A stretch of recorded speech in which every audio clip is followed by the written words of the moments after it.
পিরোজপুরের ঐতিহ্য দেশীয় অর্ধশত প্রজাতির মাছের অস্তিত্ব বিপন্ন প্রায়। নদী, খাল ও পুকুর থেকে হারিয়ে গেছে প্রাকৃতিক দেশীয় সুস্বাদু মাছ।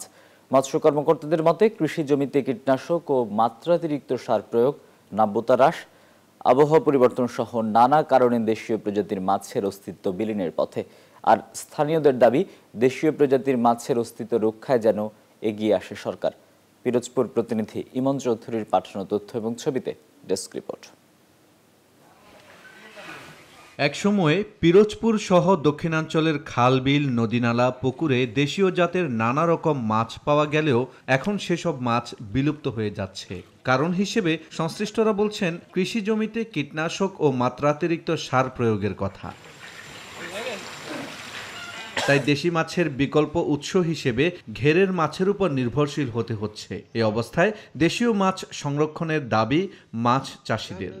পাবদা, ট্যাংরা, বাইং, এই কই মাছটা যাবতীয় মাছগুলো পাইতাম, কিন্তু এখন আর পাই না। দুই একটা পুটি টুটি পাই, কিন্তু আগের যে মাছগুলি ছিল এখন আর সেই মাছগুলি নাই।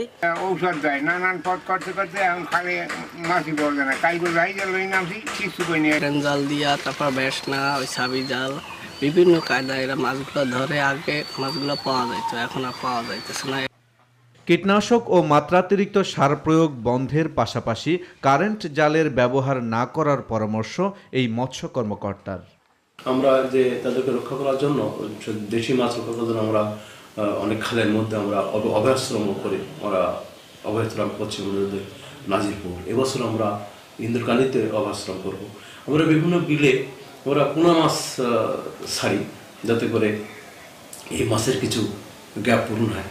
পিরোজপুর সহ দক্ষিণাঞ্চলে 250 প্রজাতির মিঠা পানির মাছ ছিল, তাই দেশীয় মাছ সংরক্ষণে পদক্ষেপ নেওয়ার দাবি স্থানীয়দের।